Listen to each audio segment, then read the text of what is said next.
My name is Gibson, and I'm the creator of the Personal Development School. This is your daily breakthrough video for today. And we're going to talk a little bit about why your ex is on dating apps right after a breakup takes place and what this really means about you, the relationship, and that person as a whole. So, the first thing I want you to understand is that grief is what happens when we go through a breakup.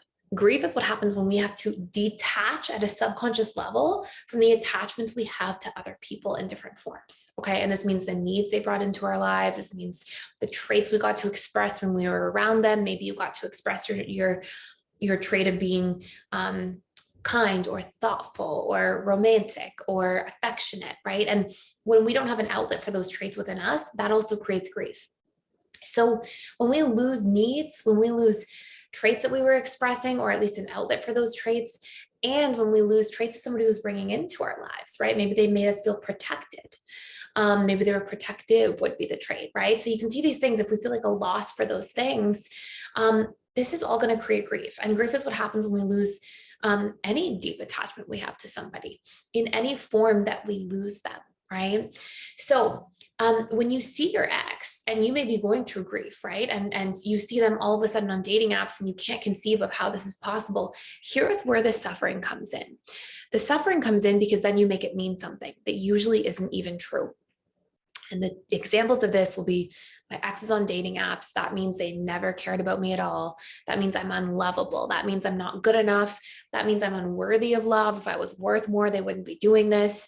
But I can tell you through working with literally thousands of people over the past 10 years that I've had so many discussions with people and they say things like, I couldn't deal with sitting by myself. I couldn't deal with thinking about this person over and over again. So I tried to distract myself, or I couldn't deal with like being alone all of a sudden. And I didn't know what else to do with my time. So I figured that's the best way. Or my friends were telling me, hey, get on dating apps, start dating. This is going to help you.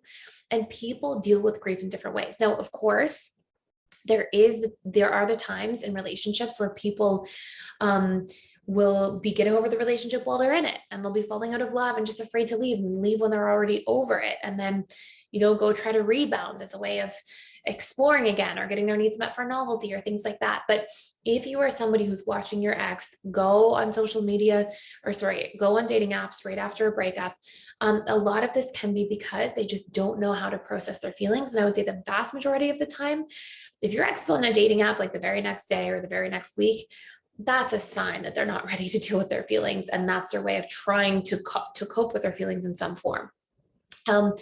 If somebody's on, they take a couple months to themselves and then they go on a dating app, okay, maybe they had the time to process and now they're ready to get back out there. Maybe they healed quick. Maybe, all sorts of things can be happening. But a lot of the time, if it's immediate, to me, when I hear that in my office, people would come into my office and tell me, oh, I got right back on social media. To me, it was a big red flag. Like, oh, they don't know how to process their own emotions. They have core wounds where they're afraid to be alone. They're afraid to not have somebody there in some form. And so they're trying to escape from their fears by enacting this behavior. And so what I want to say is if you are somebody who's experiencing this, check in with your stories, sit down and go, okay, what am I making this mean about me? And write out all the stories. I'm not good enough. I'm alone. And question them and ask yourself, could it be something other than this? Okay. Could they be on social media? Because what we don't want to do is we don't want to let somebody else's behaviors define who you are at your core, right? Somebody's coping in some way. You don't want to make somebody's choices and behaviors determine how good enough you are as a person or how lovable you are as a person. And that's what the mind does, because it loves to give meaning to things and make assumptions. And it does that to get a basic need met for certainty. But sometimes that hurts us a lot in various forms and makes us suffer unnecessarily. So I'm going to give you 3 quick steps. Step 1, write out what you're making this mean, okay, about you specifically, or the relationship. They never cared. They never showed up, these sorts of things. Question those stories. Could it be something other than this? Could I be something other than this is another secondary step, right? Like, could I be something other than not good enough? Could I be something other than unworthy of love, or unimportant, or, these sorts of pieces of information. And then step 3 It's going to be to write out pieces of evidence for how this is not true, right? How am I good enough? How did I show up as good enough in the relationship? What did I do? What characteristics or qualities or traits do I have? And to write those things out, it's actually going to really bring you a lot of relief.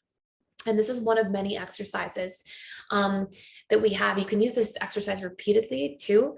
It helps to reprogram, because repetition plus emotion is a form of reprogramming. You fire and wire new neural pathways, and old ones atrophy over time. But there's a lot more deep reprogramming you can do, so that you're not just like letting these things go in the moment and bringing yourself relief, but actually stopping these things, preventing these things from having to come back and recirculate, specifically as it relates to core wounds, to patterns with your needs. So we actually have a breakup healing boot camp, and it is a 30-day challenge. It's a program to really help you move the needle on breakups and healing, to get closure faster, to heal that feeling of like emptiness or void within you, so that you can feel at peace, so that you can feel excited about who you are, what you want, and learn your standards and needs and non-negotiables for future relationships. And also just release a bunch of stuff that you're carrying from that breakup, so you can just like go back to you and feeling confident and like you've got great self-esteem coming back into your life again, and feel excited to go out there again and meet new people and know what you want. So if you want to join, there's a link in the description box below to join for free for 7 days. And in there, I will be in there to do 4 live calls with you every single week. And we also have facilitators who do daily live sessions for like communication practice, or all kinds of fun events that you can join that are an optional part of the program. And on top of that, you have like all of the materials, the work that you should do, the videos to watch, and I'll be guiding you through that experience on the other side there. And again, you can join it for free for 7 days by using the link in the description box below. So excited to see you there. If this is something you're going through, you can heal, you can close that time, so you don't have to like keep ruminating about an ex or worrying about it or suffering over something like this, and actually feel like you get your sense of self back and your self-confidence again. So I hope you enjoyed this video. Thank you for being here and for watching. Please like, share, and subscribe if you haven't already. And I will see you in the next video.